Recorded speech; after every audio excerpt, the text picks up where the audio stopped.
And welcome in Philadelphia HRS audience. This is Tony Cutillo, as always, HRS Late Nights. And boy, do we got an action-packed show to talk about tonight. If you're new to this, if you're new to HRS Late Nights, it's very simple. This is a live audio stream, just like you would listen to on the dial. But who needs to listen to the dial where you can just pop on YouTube, you pop on Facebook, you can pop on Twitter or X or whatever the hell you want to call it, and you can listen. Then you can listen the following day. You don't need to go to a podcast. You don't need to do anything. You just need to hit play and listen. You can comment. You can call in live. Okay, it's the comment is there. It's simple. Live call in line. I have it listed right there. You click on that. I get you on the line. You talk about what you want to talk about, and there's so much to talk about. We are going to get into so much to talk about tonight. Okay, so much has come out today. Obviously, unfortunately, okay, I say this, unfortunately, we have to talk about the allegations of Carter Hart. Is this the end for the young Flyers goalie? We need to know. This is something I need you to think about. I need you to think about this, whether innocent or proven guilty. I get all of that, but this is something we have to talk about. We finally have a goalie, and now it could be all crumbling and going away. Such a sad, sad day for the Philadelphia Flyers. Okay? It just sucks. And then we have to talk about, I got to ask, Kyle Lowry. Why is everyone so distraught about Kyle Lowry wanting to come to Philly? Like, why does everybody care so much? I don't understand. You need peace. Everybody, oh, we got Pat Bev, and so what? Would you rather have Kyle Lowry or Furkan Korkmaz, for Christ's sake? I would rather take Kyle Lowry. So I don't understand why people are just so crazily distraught about Kyle Lowry coming to Philadelphia. Somebody needs to help me with that. And then the saga continues. The saga continues.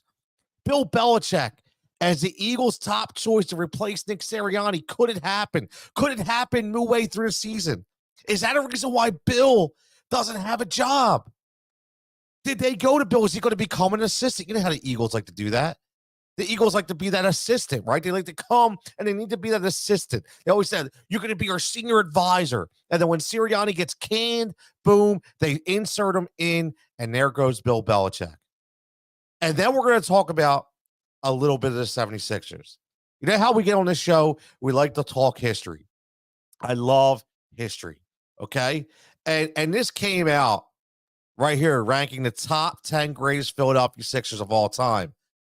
And I got to ask, is it AI? Is it Dr. J? Is it the early stages of Joel Embiid? Or is it Wilt Chamberlain? Who is the Sixers GOAT right now?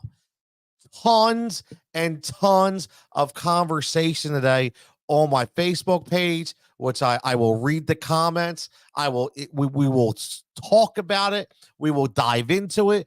But as always, I want everybody to be a part of this program. Again, like and subscribe to the show. You want to know how to support me? You like and subscribe the channel. That's what you do. Like the show, subscribe to the channel. We got a lot of good things going on at Heat Ratio Sports, really building this up. Finally decided to go all in. And what better way to go all in than go all in on yourself in the beginning, right? Invest in yourself.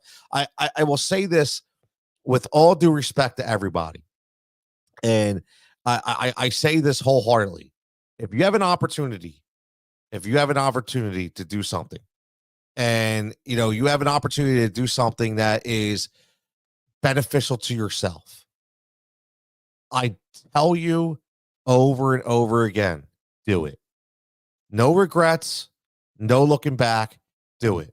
Whether it's in the sports media space, whether it's in the regular media space, whether you want to write a book, whether you want to start a talk show, it doesn't matter. Whatever you want to do it. I say that all the time. Do it and kill it and crush it. And I'll tell you what, it will make you feel so unfriggin' believably great, amazing about yourself that no matter what, you're going to feel like you can conquer the world, man. I'm going to be honest with you. Don't read in to the headlines. You're reading into everybody getting laid off and listen, I'm not saying that can happen in any job, man. That can happen in any job. I say it all the time. If I lived my life on what could happen, I wouldn't be here right now. I wouldn't have earned a living for 40 years. Okay, you have to just take it day by day, man. And listen, there's smart ways to do it. I'm not saying to be stupid and throw everything away and just go all in. What I'm saying is be smart about it. Be smart about it. Get to the point where your passion and your side hustle becomes your main income. And if not, so what? Make it your passion. Do a passion project. There's nothing wrong with that. But don't put it aside. Don't put it aside. You'll understand. You'll feel it. Okay? You'll feel it. I went through an unbelievable life change last year. Nothing health, a little bit of health and more career-wise, more focused, more, a lot of different things. Everybody knows who follows me, know I wear a ton of different hats. Okay? That's what I do. I run my own PR company. I do a ton of marketing. I do consulting. I do public speaking. I do hosting. I'm on Sirius. I do everything imaginable for Win Daily Sports. And I'm the founder of Heat Ratio Sports. Okay? So I do a lot. But eventually you have to dive in and say, where do I really want to go? And can I tie it all in together? But I would never have been afforded the opportunity to do that if I didn't take the baby steps and create the passion project first. Okay. Because this is what happens. What happens is people create the passion project last, or I should say, they create the passion project first, but the problem is they go too quick into it being their full-time project. Okay. And then when the money runs dry and you can't invest anymore, then guess what? You got to stop because you got to have a living, right? You got to earn a little bit. It's just the way it goes. Just the way it goes. Like my man Joe checking it says, was laid off and during that time started writing a baseball instructional book. Been wanting to get back to finish it. This might be the push to get it done. Thanks. Listen, Joe, I'm telling you right now. I'm saying this wholeheartedly. You know me. You've met me. I'm not trying to get spiritual or inspirational here, but I went through a whole hell of a lot of shit, man. I've been through numerous jobs. And, I've thought about it long and hard. And, I did it the smart way. I didn't start life the smart way. Okay. I had a child very, very young. And, I had to do some things I didn't want to do, but to feed the family and put food on the table. And, I did treat my life, Joe, in two scenarios because I started so young. I put it in two 20-year increments. 25 to 45, 45 to 65. Okay. And right now I'm 45 and I turned 45 in April. My birthday's in April. So I turned 45 last April and I decided to make a major life change. And it's been the best thing I've ever done. I went full all in PR, media, and full all in on me. And my health got better. My life got better and other opportunities opened up. And so if you say, I wrote a baseball instructional book, I'll tell you what, man, like I'm working with a couple people right now that decide to do hitting classes and hitting clinics and they love it. And, and I have one guy who's doing it full time, but I also have one guy. And I say this all the time, just because you love that, it doesn't mean you have to quit everything, but that could be your outlet. After you're done work, that could be your outlet to say, man, I had such a rough day. Instead of just laying around and scrolling on your phone, you have something to look forward to. Okay. You have something to look forward to. And that was my biggest thing. When I hated my job, when I was doing a 9 to 5, the only thing I wanted to do was come home and talk sports. But because I had that outlet, I couldn't wait till that day was over. I couldn't wait. It gave me something to look forward to. But if something to look forward to was just hang around, do nothing, I would have been miserable as hell. And I also would have never knew. I would have never knew I would have been able to do what I do. And I will say this, just to give anybody out there listening some kind of inspiration and, and I hopefully I talk to the majority, and I can help. I always say is help one person every day, right? If I can help one person, man, I am 100% self-made. And I don't say that to be cocky. I don't say that to be confident. I don't say that to be arrogant. What I'm saying is you can do it too. I went to school for communications, okay? Dropped out of college, had a baby. Not me, obviously, my wife. Had a baby. She is 24 right now. She is my sidekick, my best friend, you name it. My two boys are my boys, meaning they are my dogs, right? Went back to school after I got back on my feet, got my degree. My degree is in, listen, business information systems, computer technology, and tech management. Guess what I'm doing? PR, sports media. Guess what I did? I learned, I studied, I took that time, and I perfected the craft. People don't want to hear this, but here's the best part. If you're in the middle roads of your career, if you're midlife and you're thinking, I don't want to do this for the rest of my life, remember, use the job that you're doing for money and take the opportunity to possibly do something. And it could be for free. You can be a 40-something-year-old intern, but the intern doesn't hurt you. Okay. The intern doesn't hurt you. The internship doesn't hurt you because you're making your money at your primary employer. Right. So again, just focus on that. Joe, you need to get that book done, bro. You need to get that book done. I'm telling you right now. I need you to get that book done so then I can get you on as not only a sports historian, but a baseball instructor who's wrote his book, his blueprint on how to create a young athlete. Okay? That's what I need you to do because I know you could do it. I mean, you're right there. You've been an instructor for 20 years and you love it as a side job. That's what you need to do. 100%, man. 100%. So I'm glad. I'll stop my rant, but I'm glad that you've said that because now I know. Because now, guess what? I'm gonna be a mother, man. I'm gonna be a mother. You know what? I'm gonna keep pushing, bro. Every time I see it, I'll be like, "Yo, you finished that book yet? You finished that book yet?" So just keep that in mind, man. Just keep that in mind. My man David checking in says, "What's up? Talk about Vince McMahon and Brock Lesnar.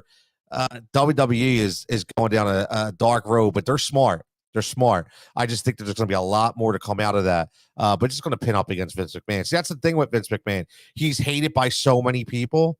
Doesn't matter. Like nobody's going to believe his story. My man Mike, Dynasty Dog Mike says, I got sunburned in January. My Philly body isn't ready, covering the Senior Bowl down there, man, for Win Daily Sports.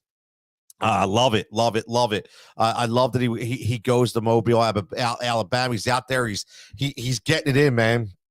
And shout out to my boy Gail Saunders, 4th and John. I say this all the time. Him and E-Rock, two of the realest OGs in the business. I will go up against anybody when they talk about those two guys. Gail has been an amazing mentor over the years, a person that has opened himself up to me multiple times. I would tell you a true story about Gail. So I'll tell you this about Gail, though. The reason why, I reached out to Gail, and the 4th and John goes, him and Prime go down there every year. I don't think Evan's down there this year or Trox, but, they go down to the Senior Bowl every year. And Mike, this is Mike's first year. Mike's doing a hell of a job. And his buddy Rich, doing the Dynasty Dog content for Win Daily Sports. They do the public announcement pod, on their own, talking about Philly. Two guys just trying to break into the business, man, grinding, hustling, and was able to work with Mike to get him credentials to go down there. And Mike goes down there by himself. And the first thing I'm thinking is, man, if I was somewhere by myself, it would suck. Like, the first time you're there, have no idea what to expect, right? You probably got a bunch of idiots down there, ignorant people, some nice people. Maybe somebody doesn't give you the time of day. Who knows? So I'm thinking, like, what can I do for my man Mike? So I reach out to Gail. Now, I talked to Gail here or there through DM. He's a busy guy. I'm a busy guy, but we go way back, man. And I always talk about loyalty, and I tell everybody all the time, man, I am a loyal mofo, man. Seriously. Do me dirty, though, and you're out. Do me dirty one time. That's it. I'm out. And there's a couple people on here, not on this show right now, in this Twitter space that done me dirty a couple times. So F them, they're done, they're out. It is what it is. I don't play second chances. So I reached out to Gail and I said, look, man, it's been a long time. I know you usually go to the Senior Bowl but I got my boy Mike going down there. Do you think maybe possibly all I wanted to do is have him send him a message and be like, hey, man, if you need anything, not only send him a message, gives him his phone number, tell him to hook up, get, messages with him, gives him some pointers, hooks up with him down there. Like, this dude is the real one, man. Like, seriously. And I don't say that because I'm kissing anybody's ass. I'm being legit. Like Gail is the real OG, man. Like, let me tell you, I was mixed about 7 years ago. Didn't know what I wanted to do. Okay. I was putting in major work, for Philly Influencer and for Fox Sports The Gambler. And, I had the heat ratio thing going and this win daily opportunity was coming. I didn't know what to do, man. I was like, what do I do? Right. I know I made the right decision now because I kind of got burnt in the other end, which I don't really want to talk about, but I said, Gail, what do I do? And, let me know when you can talk. He knew I was going through it. What guy do you know, man? What guy do you know? Now again, I'm being real. Saturday night at 10 o'clock, sits on the phone with me for 2.5 hours and literally breaks down everything. Pull your account up. What do you want to, like, literally just helping me talk, knowing that I was in the same business as him. Okay. And that's why I am who I am, because more people in this space need to be like Gail. And I was always saying that I want to emulate his mold with the way he treats people. I'm not doing anybody dirty. I'm not stabbing nobody in the back. I'm not killing anybody. Like, I don't do that, man. There's no need for that. There's no need for that because, you see it right now. And I watch it, man. Like, I know the games. We all know the games out there, right? We know the games. We know what these people do. Okay. And, you have people doing Twitter wars and they're posting screenshots. Like, man, grow up, bro. Like, stop. Like, what do you think this is? Seriously. Like, you're going to backstab over somebody over getting a temporary contract job to write a couple articles for $100? Are you serious? Man, like, is it that deep? Come on, man. Like, not everybody's going to be Michael Fabiano. Okay. Not everybody should be jumping on NFL Network. Like, I get it. It's a thrill. It's a rush. I understand that. But, man, why don't you just worry about perfecting your craft? Why don't you just worry about grinding instead of attacking people? Like, it's insane. So my whole goal is I wanted to mentor, just like Gail mentored me, man. And Gail spent time with me. I want to be that guy. Who can I help? What can I do? I feel like I've helped Mike and Rich a little bit and given them some direction in the world of podcasting and, how to start and how to create a brand and, things of that nature. And it's important, man. It's important. So I just had to get that off my chest. I'm sorry going to rant, but that's who I am, man. That's who I am, and that's why I feel. I'll tell you what made me feel really good today. I went through and I scrubbed the Heat Ratio Sports Instagram page, like legitimately scrubbed it. Like, I don't know if anybody's ever done that for themselves, but man, it's such a good feeling when, you're like, why am I even following these people? Like, who are they? Was I sleeping when I hit follow? Like, what happened? Right. So I literally went from 900 people down to 83. Okay. Legitimately went down to 83 because what happens is, you follow specific businesses and people that maybe you're in collaboration with and it just felt so good. So now again, me, I'm full transparency here. I gave the media content job to my son.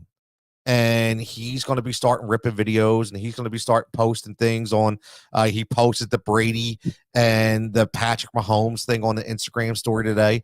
He wants to get started in this media world. And I was like, yo, look, what's a better way? Here's what you need to do. This is your control. This is your outlet. This is what you need to control. This is what you need to lock down. And, it's pretty cool. So now I want to do that and strip that down for him. He's going to be 17, right? He's junior in high school. And now it's okay, now I can see, he can see the progress. Did it hit? Did it not hit? Why didn't it hit? So a lot of different things that you're really, really proud of, and really fortunate to be associated with all you fine people that join me on a nightly basis here on Heat Ratio Live, HRS Live. Again, I'm Tony Cutillo, and we're going to talk right now. Let's shift the focus. My man David's always watching some sports. He's like, I'm watching Super Bowl 35 Ravens versus Giants in 2001. My Lord, man, you're like, you're watching the Trent Dilfer year, man. Like, wow, like, God bless you. God bless you. That's all I gotta say. God bless you. Like, I don't know how you're doing it, man. You are a sports fanatic, and that's great, man. That is great. But let's get into the Carter Hart allegations. What's really sucked, man. You know, for so many years, we got involved in never having a goalie for the Philadelphia Flyers. And granted, remember, I'm not going to sit here and make this fully, about sports, because this is about life. Okay, fully about life. And we have to figure out, obviously, what is going to happen when all the allegations get proved true or false. But right now we have to go on what we have. And that involves, unfortunately, the issue of the sexual misconduct. Okay, let's call it that. Obviously, everybody's innocent until proven guilty, but these are the kind of claims that can really, really bury a career. And it's just, for the longest time, we were in this myriad of mediocrity when it came to the Philadelphia Flyers and the goalie situation, right? I mean, it was, we never had the right guy. If we did, it was, he was done. And, like, you look at it, and right now they come out and listen, it tells you right here, the Hart allegations. It says, we act for Carter Hart and confirm he's been charged with one count of sexual assault. He is innocent, and we will provide a full response to this false allegation in the proper forum, a court of law. Until then, we have no comment. Now, fantastic, right? It comes out, no comment. That's fine. My problem is, once it's out there, right? Once it's out there, it's out there. And obviously they're saying what they need to say. But this young man's journey to stardom has been a wild ride, right? I mean, there was times we never thought maybe he wasn't going to be the guy, even though he was heralded as the guy. I'm not a hockey guy. I can tell you that right now. I'm not a hockey guy. I mean, my hockey knowledge goes back. I can name you some players that'll probably make your eyes pop that I remember. But, I looked at Carter Hart saying, finally, right? Finally, we get the guy. Like, remember that year when, after Hextall retires or they trade Hextall, I forget. Like, I guess they traded him or they let him go. And it was like, we all wanted Cujo, or we all wanted Curtis Joseph. Instead, we get John Van Beesbrook, right? We get Van Beesbrook, who was kind of done. We get the guy from Phoenix who was crazy, right? Briz. We get Briz, who was supposed to be the next coming of, and he never pans out. And then we kept hearing this talk and these whispers of this young kid in the farm system, this young kid down there in Carter Hart. He's going to be a stud. And he comes up and he makes some ridiculous saves and he's got some great highlights. And then he kind of has a rocky road, right? Kind of has a rocky road. And then this year under Torts comes in, lays down the law. And, Torts is like, look, man, he's a tough guy. Sometimes with the young guys, you need that stern ability, right? You need that presence. And I think that's what he gave him. And Carter Hart responded. And Carter Hart played extremely well. And then there was these whispers coming out about this case. And then it got real. And unfortunately, now we wait. And we wait to find out. And this could be a very, very long and lengthy wait. And again, it just feels like we can't have nice things here in Philadelphia. We just can't have nice things here in Philadelphia. Something's always a black cloud.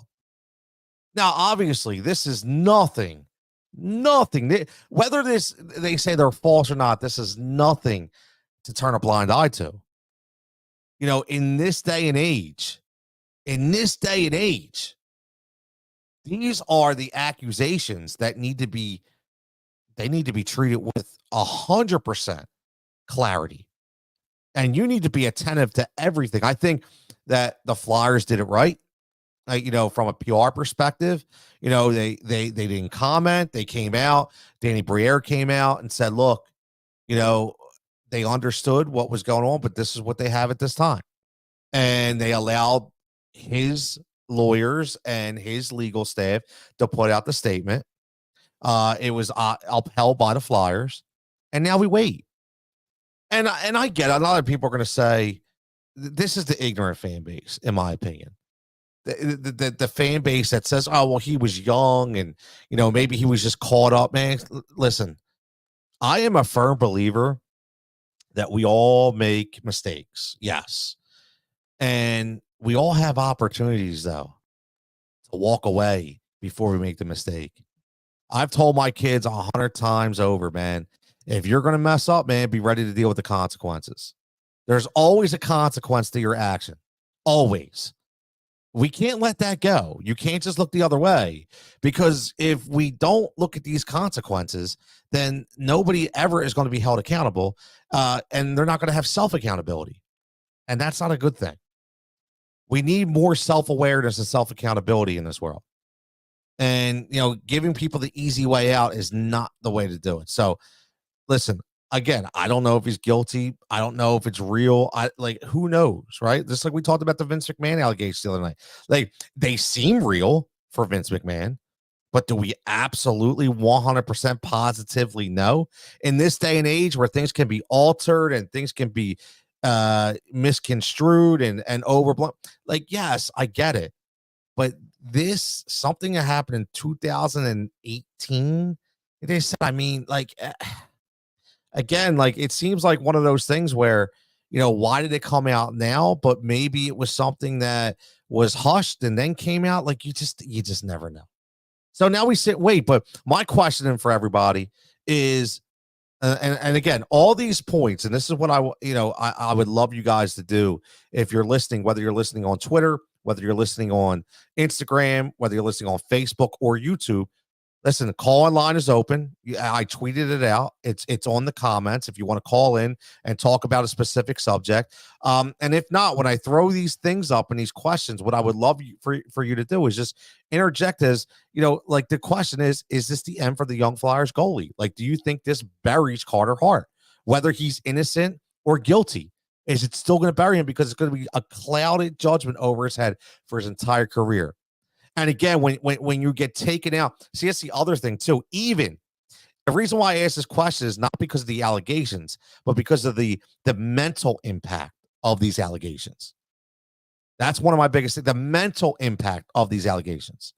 Because we look at it and say, he's going to be removed from the game for X amount of time. This is going to be on his mind. And the last thing he's doing is thinking about hockey. So by the time he comes back, if he comes back, like, even if it says, listen, he's not guilty and, you know, he can return, man, like, he's already lost the season.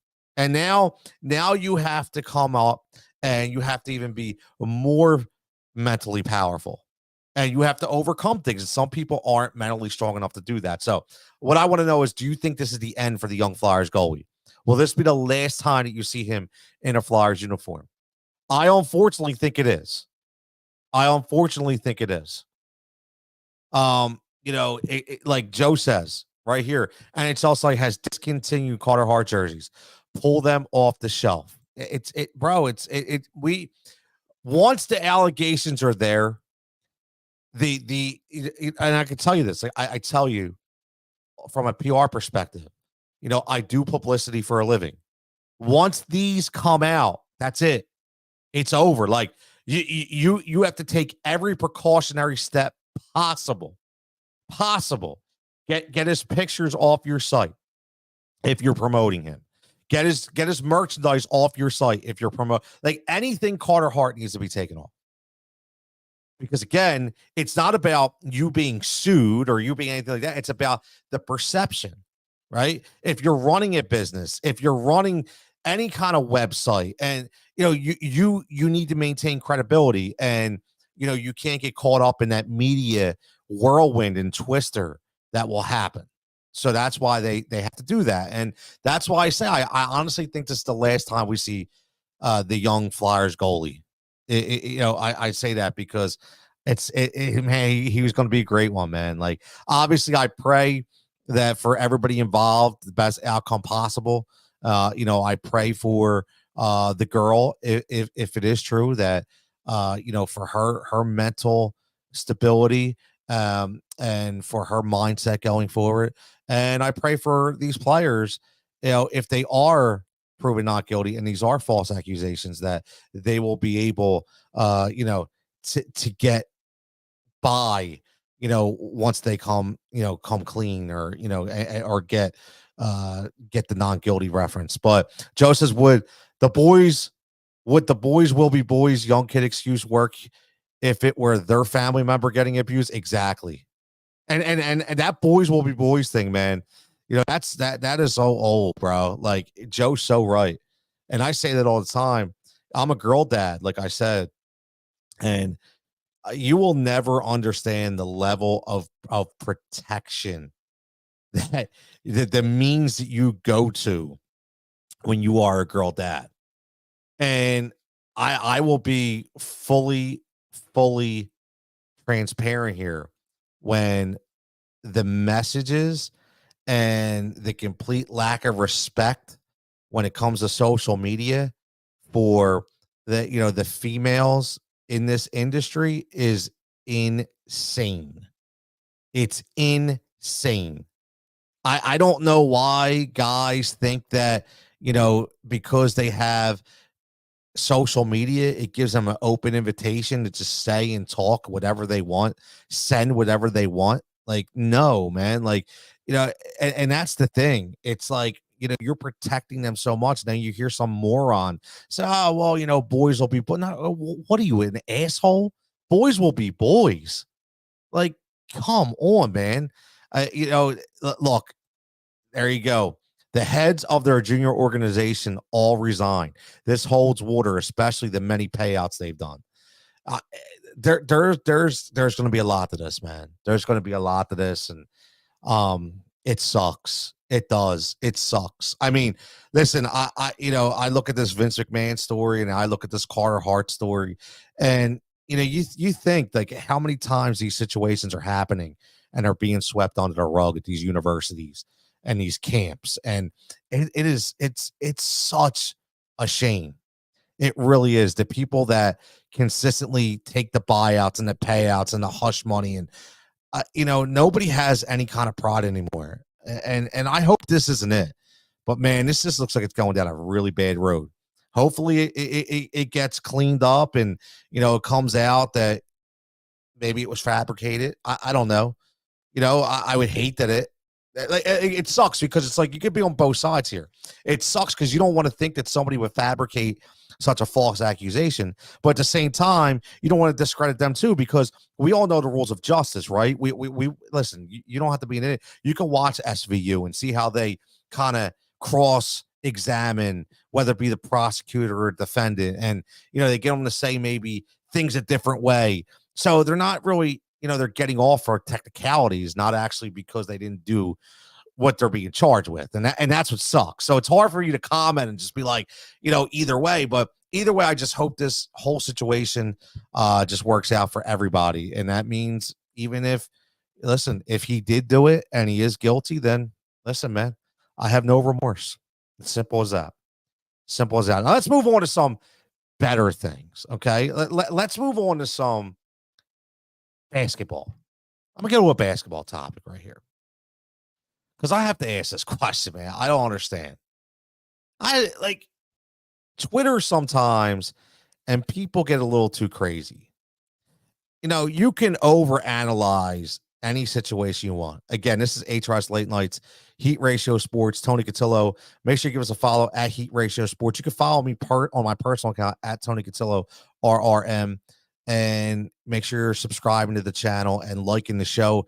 Messages are always welcome. Call-in line is open. Again, it's not video. This is audio. This is strictly an audio stream, treating us like radio. So if you want to click on the link, give me a call. I'll get you on the line. No wait times here. This isn't like the dial, man. No wait times here.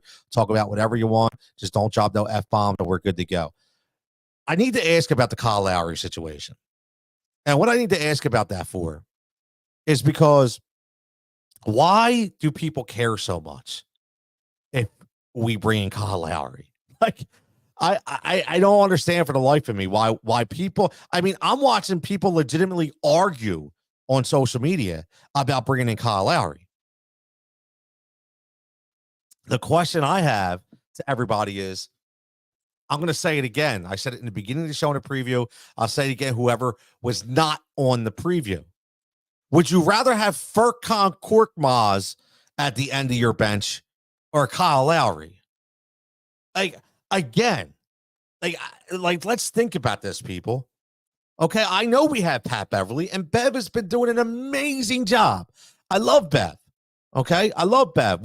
Listen, me and Coach Joe, I'm going to do a little plug here on the Blue Coach Beat. If you want to help a brother out, you want to go support me, man, go follow the Blue Coats Beat. Go subscribe to the podcast. You find it on Apple. You can find it on Spotify. Listen to it. Write a review. I'd greatly appreciate it. Me and Coach Joe dropping different episodes bi-weekly along with special interviews. And we talked about, this same scenario with Pat Bev, saying how much he has grown into this role and how he may be the most underrated signing for the Sixers this year because he's helped in so many aspects. He's helped from a morale standpoint. He's helped from a veteran leadership standpoint, and he's helped on the court. Okay, he's actually come in and given us very, very good quality minutes. I'm not saying we take away from Pat Bev. What I'm saying is, let's look down the bench. Okay, when you get in the playoffs, you want leaders. You want people that been there. You want dogs. And guess what? If I needed somebody to come in the court and play for 3 to 5 minutes in the NBA Finals, would I be bringing Korkmaz in or Kyle Lowry?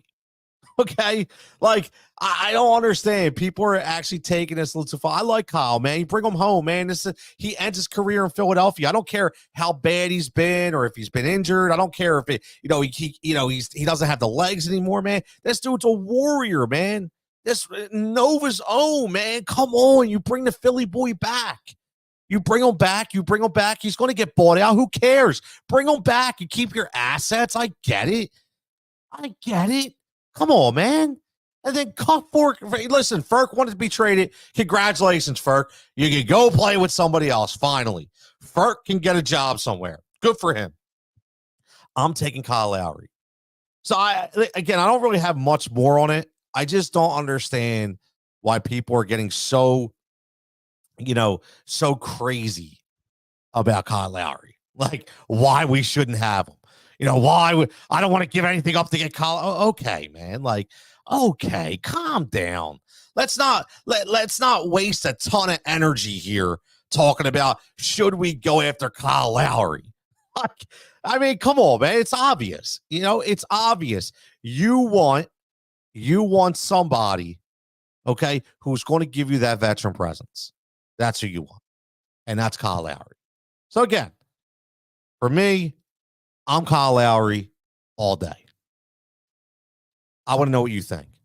Are you good with Kyle Lowry coming to Philadelphia? Why do you think everybody's so upset and so distraught and fighting over Kyle Lowry coming to Philadelphia? Why are people battling against Kyle Lowry coming to Philadelphia? That's what I need to know. What is the problem here, people? What is the friggin' problem with us trying to go at the Kyle? That better not be the only move Daryl Morey makes. Listen, man, if you're expecting a big splash, get over it, man. It's not going to happen. It's not going to happen. It's not.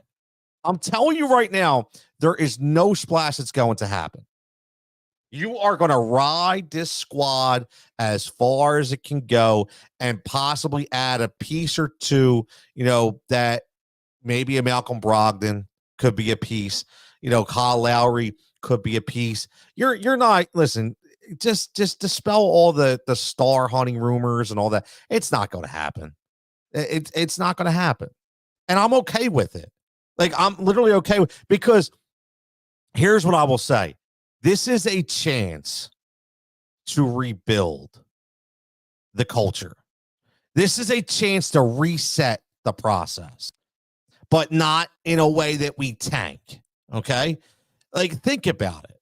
This is a way to reset the asset consumption. This is a way to reset your market. And this is the way to reset your cap without losing. So why do you want to give it all up so fast? You have assets. You have money. The third highest money available under the cap next year. So you go into the offseason with that, man. There's no reason not to do it. No reason. You go into the offseason like that, and then you say, look, we have Maxey, we have Joel. Okay, we got some young guys, and I'm telling you, man, I'm excited. I'm very, very excited because I really think that these young guys, for the blue coach right now, that you're seeing as the two-way players, like Ricky Council is a beast, man. Turk's going to need some work. Okay, Turkavion's going to need some work. Okay, but he's going to be good. I'm still, and I'm still getting nightmares again of a guy in Isaiah Joe that's shooting the lights out there for Oklahoma so that we let go. I loved Isaiah Joe. He's a fantastic shooter, and we just let him go. Right, we just let him go. So let's not let these guys go.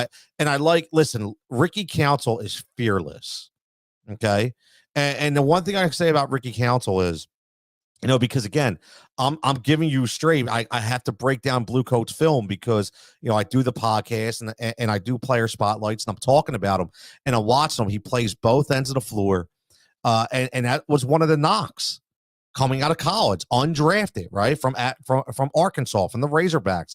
Nolan Richardson country, baby. That my good Dick Vitale impression, but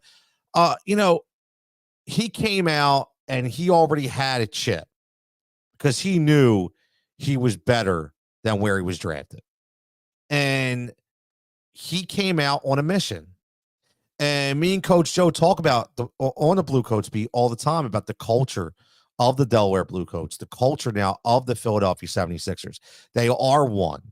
They are one organization. And watching Ricky come up and still have the same enthusiasm and the same drive. Listen, one of the biggest things his knock was he didn't play defense. Means he didn't run both sides of the floor, and he shot a putrid 27% beyond the arc, which he's now shooting almost 40%. So he's gone up 13 to 50% on his 3-point range, which he came in and drilled 2 of them the other night for the Sixers, and he gets to the rim and he can finish. Okay, and that's a huge thing. When you can get off of isolation and you can finish in this league against the big boys, that means you can ball. That means you can play. So you got a nice, good nucleus out there, with Ricky Council, with Jaden Springer. Okay, I do. I think Jaden's another good guy, man, that's going to develop. Kenny Lofton is another guy that, reminds you a little bit of Clarence Weatherspoon, man. He can bump and grind down there. He's a force.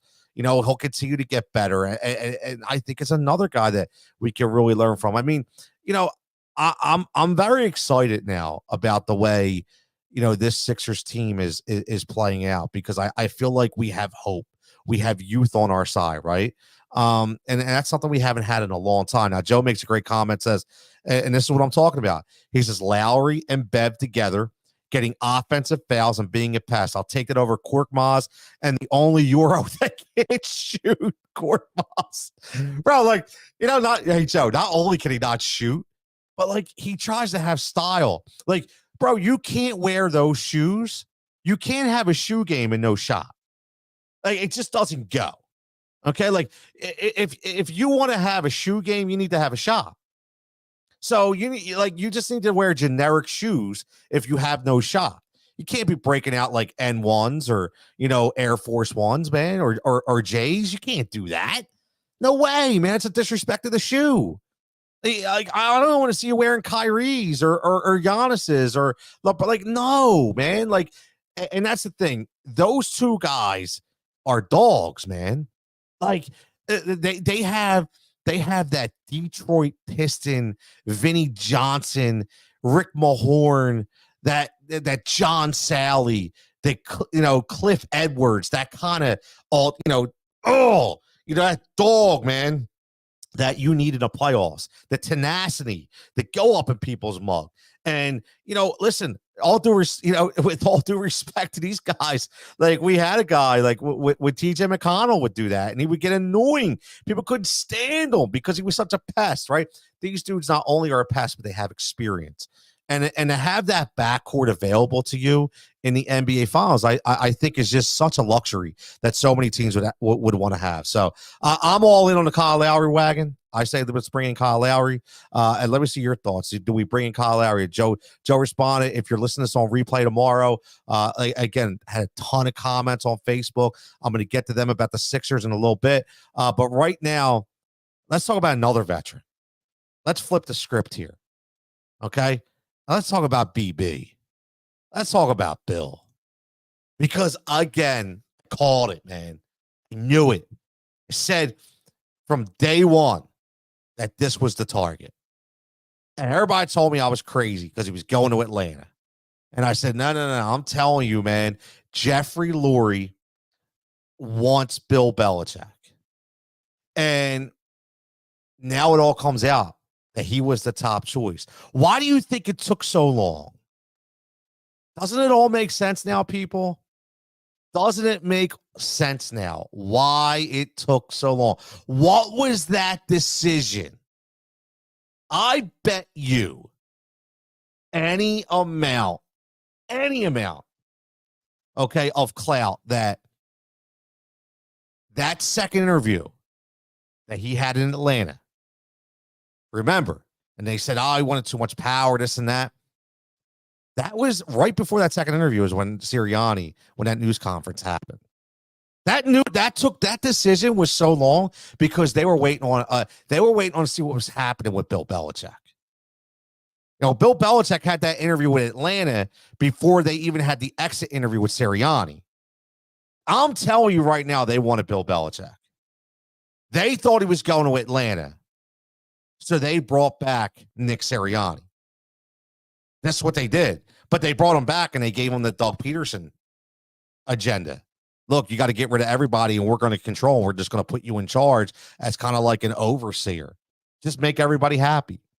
That's what he's going to be. Nick Sirianni's going to be a cheerleader this year. He's going to be a cheerleader. That's what he's going to do. And I'm not saying he's a bad guy, but he's going to be a cheerleader. And if they flop, he's out. Listen, Bill, where's Bill getting a job this year?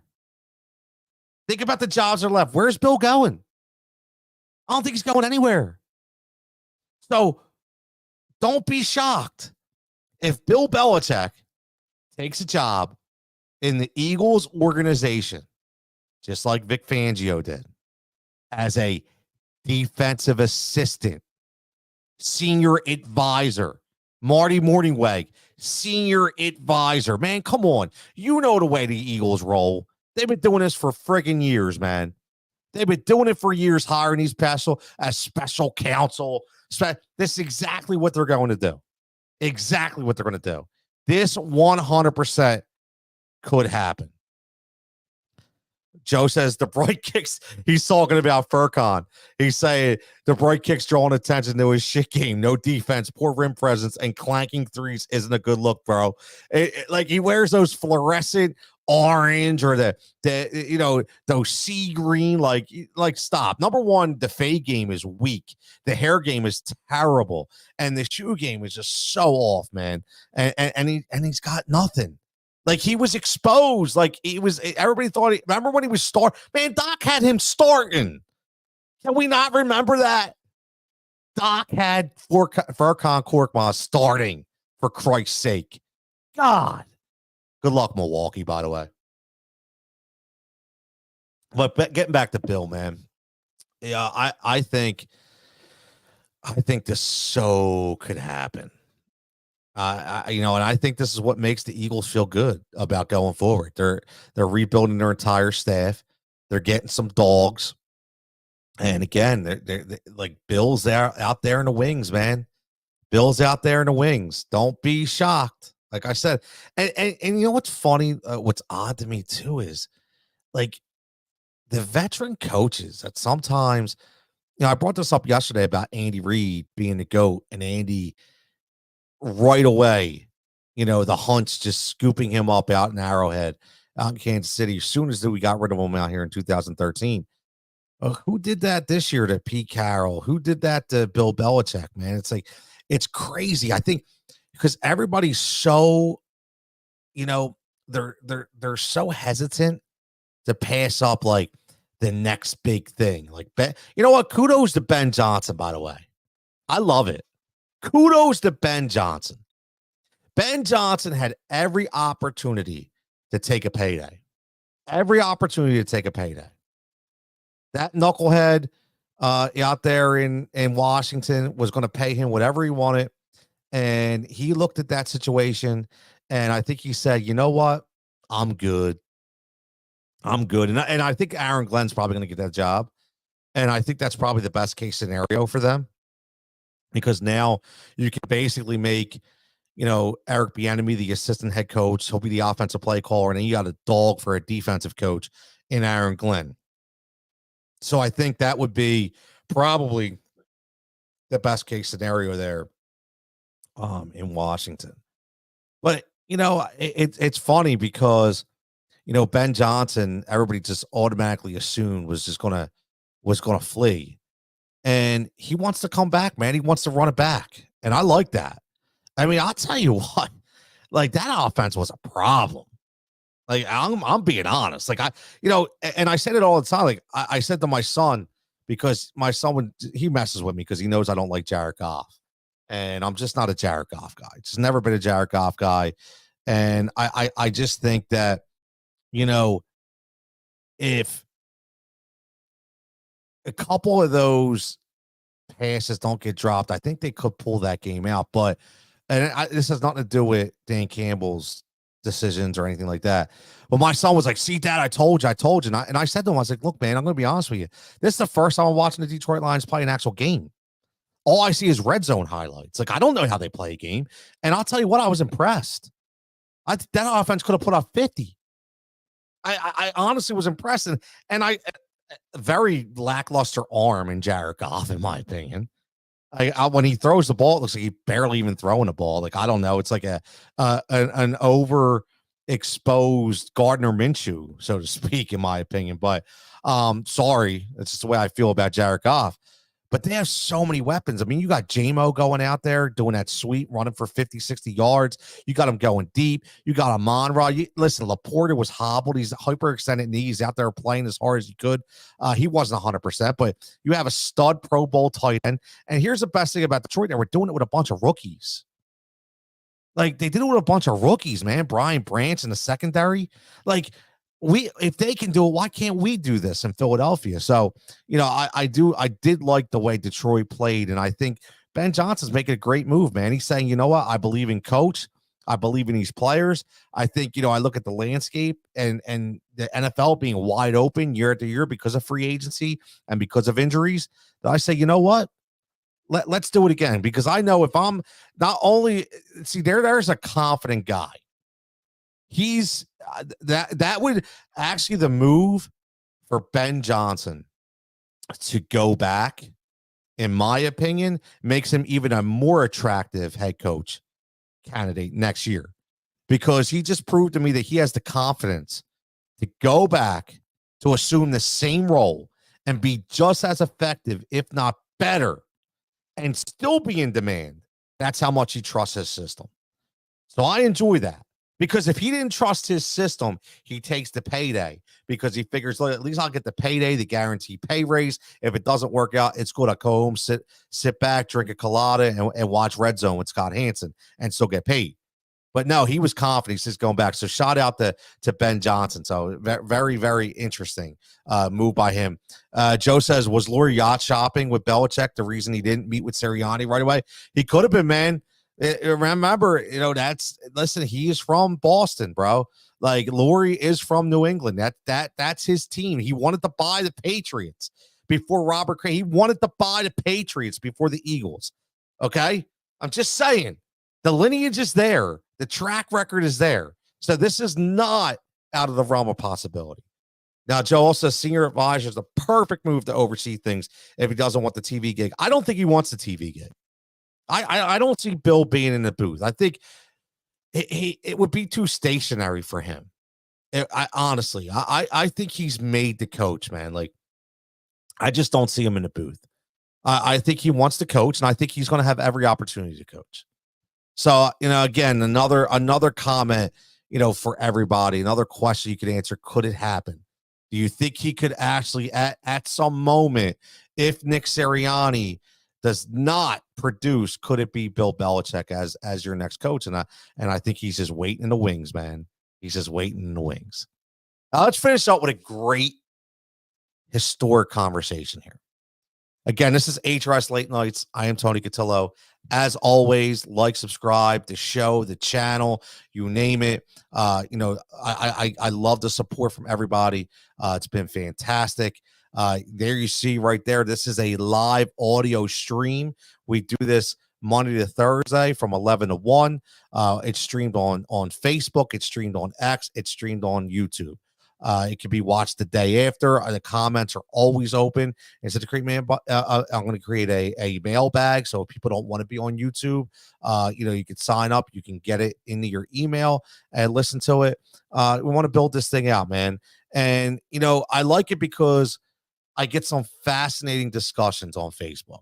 Well, I have a big audience on Facebook, and I love them dearly because they give out some fantastic points. And I was scrolling through social media today, and I came across this image ranking the 10 greatest Philadelphia 76ers players of all time. Obviously, Craig goes to Fadeaway World. They put this out now. I don't know if it's their list, if it's just, but again, it's a good conversation piece and brings up some very, very, very good points. And the biggest point is number one, Dr. J.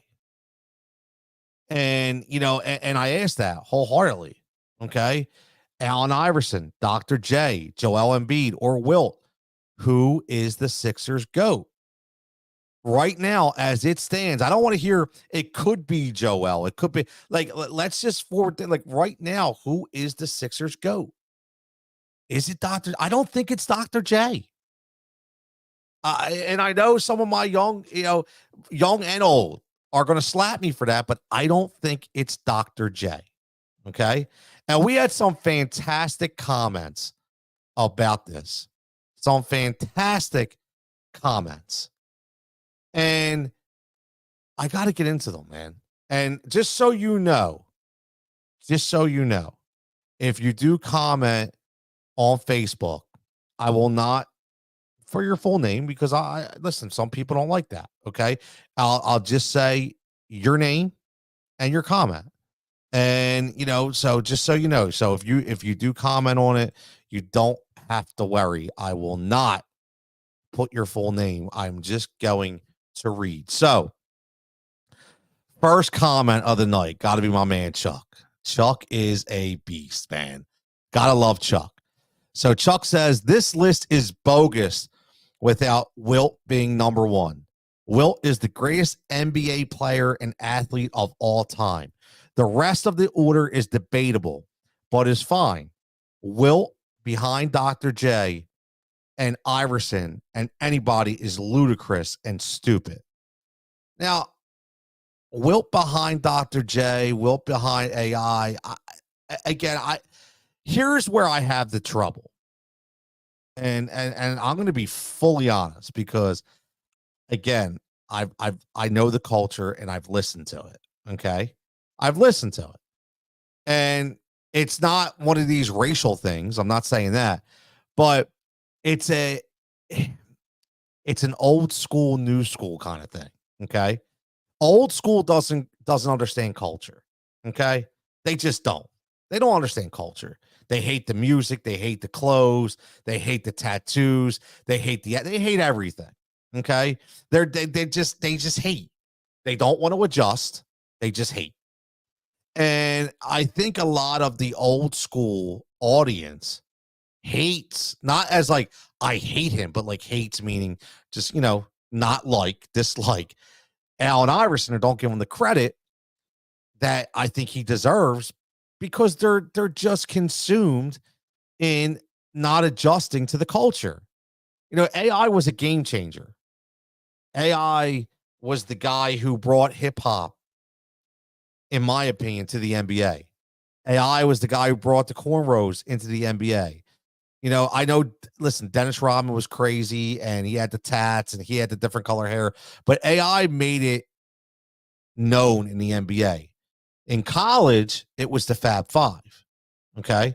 So in college, the University of Michigan, the Fab Five made the big jerseys and the baggy shorts, made that respected, made that all commonplace.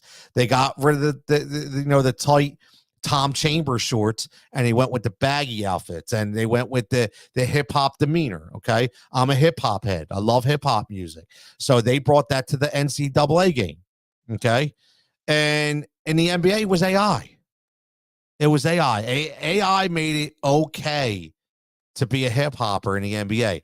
AI made it okay that everybody didn't have to look like the Jerry West symbol. Okay. Let's think about this. That's what AI did, and that's why I loved about it. But his game backed it up. But see, these old school peeps, they couldn't get past that. Right? Yeah, look at the tattoos. And bro, I'm not, he just dropped 51 in the playoffs on Toronto. Do I care about a tattoo? No. Do I care about the cornrows? Absolutely not. Do I care about the baggy pants? No. I care about can he score, can he play? And my man could ball. I mean, 5 foot nothing. Yeah, I said I was like 5'11", man. Like out there balling, giving him everything he had. You talk about who's Philadelphia. AI was Philadelphia. You might not have agreed with the off-court antics. You might not have agreed with some of the things he did or didn't do, but AI was Philadelphia. Let's not forget that AI was Philadelphia. So yeah, I think that's why people have that. Now, my man Mike checks in from that comment and says most of his stats are with the Warriors. Sean checks in, says true, but he still averaged over 20 during his time here. And he's talking about Wilt. 20 points, 20 rebounds. Sean says it's hard to put anyone over Wilt. I never saw him play, but goodness, those stats alone are enough to make the argument for itself. I love Dr. J, and he's a champion, but AI at his size was just jaw-dropping. I can't argue with the order of those two, though. Despite all of that, at the rate he's going, Embiid could be at the top, if not number 2 on this list very soon. Great comment. You look at, is Dr. J the greatest because of championships? Is Wilt the greatest because of stats? Is AI the greatest because of what he fought through in NBA, where nobody thought that he could succeed? And he was the most dominant player of that time. So, you have 3 different scenarios, and nobody's saying none of them are right. And I think this is a fantastic debate on, what are we looking at? Now, again, I always say this. It's very hard for me when I don't watch people play. I didn't watch Dolph Shays play. I didn't watch Billy Cunningham play. I didn't watch Hal Greer play. I didn't watch Moses play. Very tail end of his career, I watched Moses play. Never saw Wilt Chamberlain play. Yeah, you see videos, but they're not the same, man. You can't get a feel for a highlight reel. You just can't. So I would say, again, man, like what Joel Embiid is doing right now is breathtaking. Like it really is. It's earth shattering. His dominance, especially when you look at most of his games, he's getting his stats in 3/4, not even trying. Like, and I don't say that in a bad way. Like, he doesn't even have to work sometimes, man. I mean, his perimeter game has become so lethal. It's absolutely unstoppable. Okay, absolutely unstoppable. Now, when you look at this list, you can look at it and just say, who should be those top three? Where do you rank the top three? Now, my man Vance checking in says, this might be sacrilegious because Joel hasn't made it past the second round, but is he a better player than AI? And this is coming from a huge AI fan just asking the question. Now, that is a good sub question. Okay. When you think about this list, that's a good sub division question. And I'm going to put that out there right now. Right now, I'm going to put right now is Joel Embiid better than Allen Iverson? And I think this is a really good question, because Vance is talking about the same thing I'm talking about. Vance says a case can easily be made for AI. He took them to the finals. He played his best when the lights were the brightest. Joel is supremely skilled and much more efficient than AI ever was. I don't know whether it's because of injuries, bad luck, or his makeup, but he hasn't had playoff success. I think he's the better player, but only a run to the finals puts him above AI. And again, I think that is a tremendous way to look at it. Tremendous way to look at it. What Vance says at the end, I think Joel's the better player, but until he makes a finals run, you can't put him above AI. And I think that's a great way to answer that question. And again, like, you really gotta look these hard, right? Now Rich says, great friend of the program, as always. Rich always checking in and says, I just can't put anyone over Wilt for the first spot. Then it's Doc, AI, Joel. Will get higher if he stays healthy and goes further than the second round of the playoffs. So a lot of people are going to base this Joel argument about, can he get deeper into the playoffs? Because let's not forget that. And I understand, man, that that Lakers series, again, if we were able to, make it a 1-game playoff, man, it would have been the best storybook ever. But the way AI performed in that Milwaukee series and that Toronto series, I mean, multiple 50-point performances. He was unstoppable, man. That overtime. I know everyone brings up the step over, but just to perform on that level against that team just showed his will to win. And he did not take no prisoners, man. And I think that's something I'll always remember about AI. And we haven't seen that from Joe yet. And Vance makes a good point. We don't know whether it was for injuries, does he just have bad luck, whether it's the makeup of the team at that time. But we haven't seen Joe dominate in the postseason like AI has. So I think that's why you have to put AI right now as the better player. Now, Joel is making it look a lot more easier, right? AI had to work hard. AI got the living shit beat out of him for driving the lane consistently with his little frame and, getting bounced around and bumped around all over the place. Always getting back up, by the way. Always getting back up, which you got to love about AI.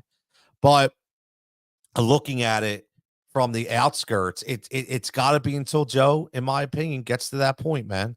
Gets to that point. Now, Tom, he says no one should be ahead of Wilt. I get it. Not a problem. Now, my man Rick checks in now. Here you go. Here's one for Embiid. Embiid needs to be number one.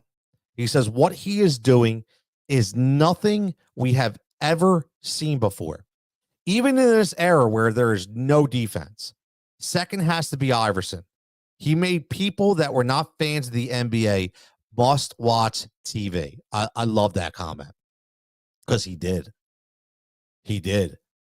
Third, he says, is Wilt. Loaded up the box score in the regular season. Now, here's the interesting. Quit when it was tough in the playoffs, he says. Literally quit and didn't play. Now, that's something I don't know about. That's interesting. He says maybe Greer should be third. He also writes, oh, and Andrew Toney should be in the top 10, the Boston Strangler, right? I agree. From what I read about Andrew Toney, he needs to be on this list. You know, do you drop Billy Cunningham out? Do you drop Mo Cheeks? Like, I don't know who you would drop out for Andrew Toney. Maybe it's Mo Cheeks. I'm not sure. But I do think Andrew Toney needs to be in this list. But I want to go back to that comment about Iverson, which which I think is really key. He made people that weren't fans of the NBA watch. And not only watch, but make it must-see TV. We've used that phrase on this show a lot. We've used that phrase on this show a lot. Athletes that made their sport must-see TV. Barry Bonds, Ken Griffey Jr., Albert Pujols at a time, right? Let's make no mistake about it. You know, Michael Jordan, we already know that. Steph Curry, must-see TV.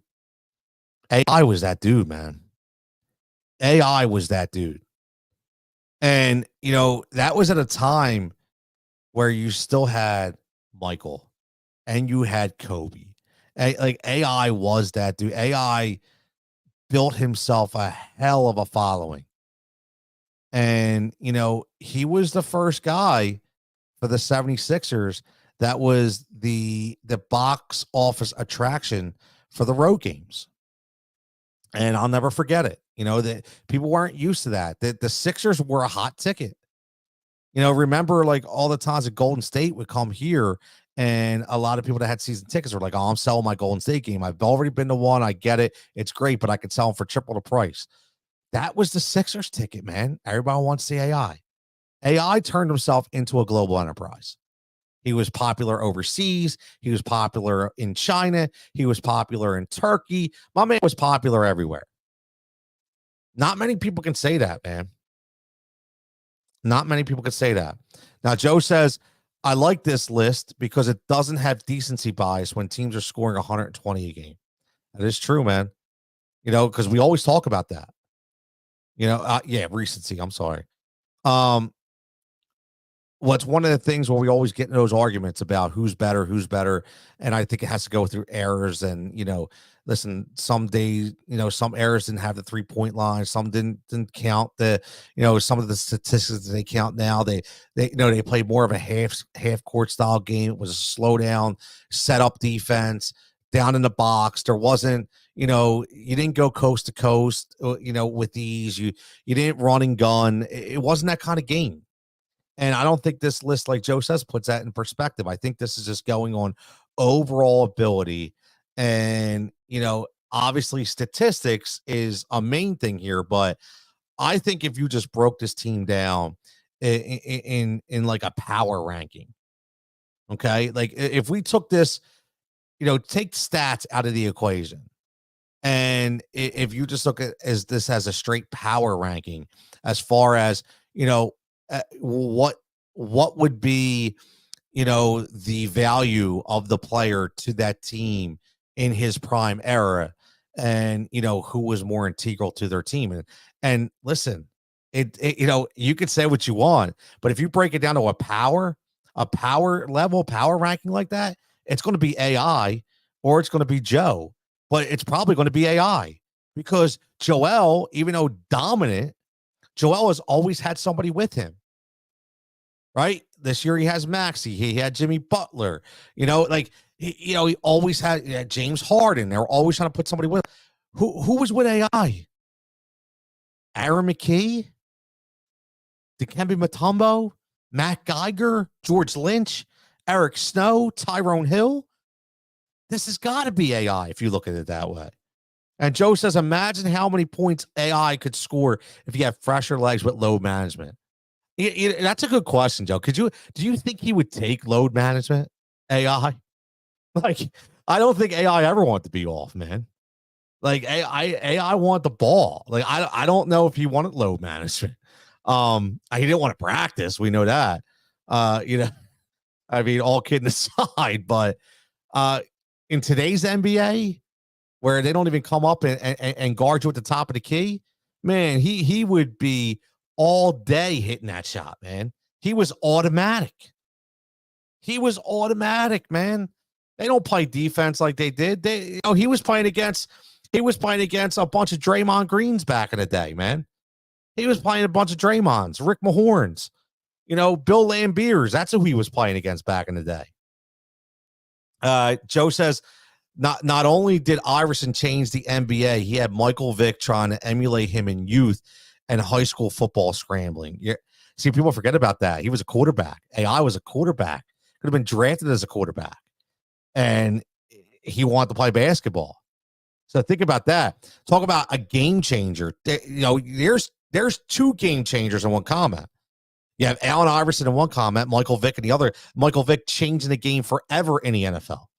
Right? Changing the game forever in the NFL. There you have Michael Vick trying to emulate Allen Iverson in high school football scrambling drills because AI was that good of a quarterback when it came to mobility. I mean, that's how good AI was, man. And again, like I said, because some people can't get past the culture and the evolution of the culture, that, I don't think he's always going to get the respect from certain peers that he should, because back then, I mean, you got to remember, and I know Joe knows, but, thinking about that era of the smaller guards, you talk about Stephon Marbury, you talk about Stevie Francis, like Steve Francis. Go back and watch some Steve Francis highlights, man. Like Steve Francis was insane. Like, we forget some of these players in that era because, obviously you were so focused on that, the last run of Michael, and obviously you had Kobe, you had Shaq just mauling people, but you had guys like Stephon Marbury and Steve Francis that were balling out at the guard position, man. Like, we don't even talk about them. And they each had their own shoe too, man. So, they were that damn good. So right now, is Joel Embiid better than AI? Listen, I think I'm always going to side with AI. I think I'm always going to side with AI. I think I'm going to go with AI. I'm going to live or die with AI because until Joel can prove to me that he can get deep and lead the team where AI did with a far superior talent around him, I need to give the edge to AI. But I would definitely put Joel number 2. So if you're asking me, I would go AI 1. I would go Joel Embiid 2. I would go Wilt 3. And then I would go probably Dr. J 4. And I would probably go Barkley 5. And then I would go Moses Malone 6.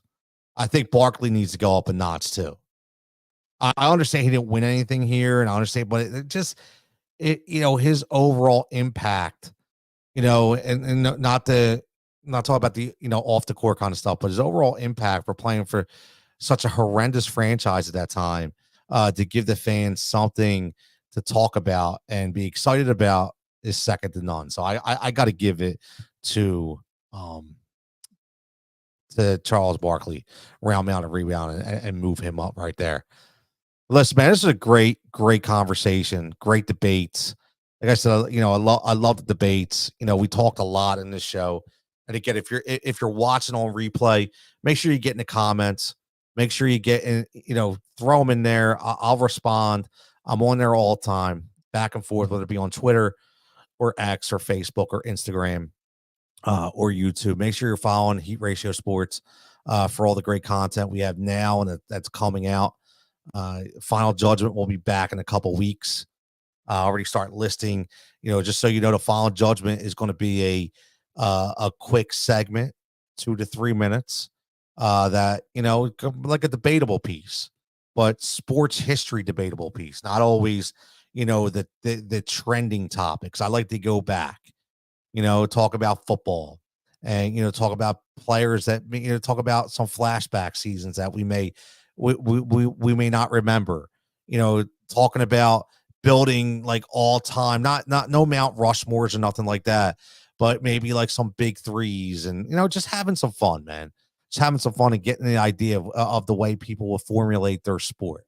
But again, Heat Ratio Sports, HRS Late Nights, every night here locked in 11 to 1 or 11 to 12:30, whatever we decide to go to. Special. I do still have my man Nick Picone. It was Thursday night. I screwed up, not Tuesday night, Thursday night, which will be great because we're going to review the Royal Rumble. A lot of WWE talk on that show. Great dude, does a lot of great work on socials. Straight Shooters Pod, been doing it for years. Him and Vaughn Johnson. Great wrestling pod. So can't wait to get his input on what's going on now and what's going to go on later, and what happened at the Royal Rumble. But again, Kyle Lowry, let's review and talk about how we end out. He said, yeah, Stevie Franchise Marbury, haha, was typing. Yeah, the comments coming slow, Joe. I apologize. We're on that same level, Joe. We're always on that same level. We're always thinking about the same thing, man. But yeah, like think about these questions, man. Bill Belichick is the Eagles' top choice to replace Nick Sirianni. Could it happen? Meaning, could they bring him in as a senior advisor role and be ready for him to take over when Sirianni, if he eventually slips up? And talking about why is everyone so distraught about Kyle Lowry wanting to come to Philly? Like, wouldn't you like Joe brought up? Wouldn't you love a backcourt coming off the bench of a Kyle Lowry and a Pat Beverly? Two dogs, two veteran leaders in the finals. Absolutely. That's who you want. Carter Hart, the allegations, is this the end for the young Flyers goalie? Let's put all opinions aside. Do you think it's the last time we see him on a Flyers uniform? And AI, Dr. J, Joel, Wilt, who is the Sixers GOAT?